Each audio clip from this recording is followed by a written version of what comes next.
So here's a question that comes up a lot in the EB-5 context. My child is planning to attend college in the US soon.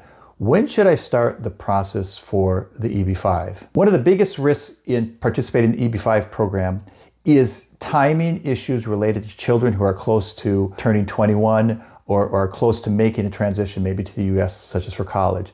So it's not so much the investments, and it's not so much the regional centers and other issues, but it's these timing issues. And these issues are very critical, especially for some families, depending on the age of their children. So let's take a deep dive today into these issues. So as you probably know, if your child turns 21, they can no longer be part of your petition if the parents are filing for an EB-5 or a similar green card application. So how much in advance do you need to file if your child is, close to 21? It really depends on a number of circumstances, but the main thing to keep in mind is we need to file the paperwork, the 526 petition with USCIS before the child turns 21. Once that gets filed, the child's age freezes until USCIS makes a decision. We've had cases where clients filed literally a day or two before their child's 21st birthday and everything worked out. But I don't necessarily recommend that, and that's really pushing it, just because there are nuances to how they calculate the age and how things go from there. So like I said, the age is frozen of the child when USCIS is reviewing it. But as soon as USCIS makes a decision, then their age unfreezes. And you can run into problems if there's a backlog for the particular country of origin of the EB-5 investor parents. And even though, let's say, the age was frozen during the USCIS processing, it doesn't freeze again while you're waiting for your place in line. And so in cases like that, your child might miss out on an opportunity. So you always, first of all, you want to talk to an experienced EB-5 attorney well in advance to calculate all the moves. Now, getting back to the focus of today's discussion is how do you time this with college?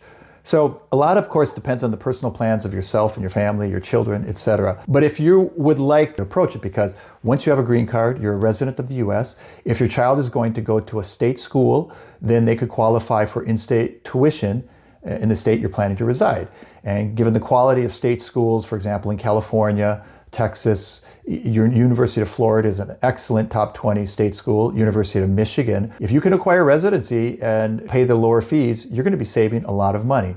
So if your child, let's say, is going to enroll in college, let's say at age 18, to start the EB-5 process, I would say you probably want to start that probably 2 years in advance, possibly even more. Here's the secret sauce. You rarely can expedite and make things go faster with the Immigration Service, but you can always delay things.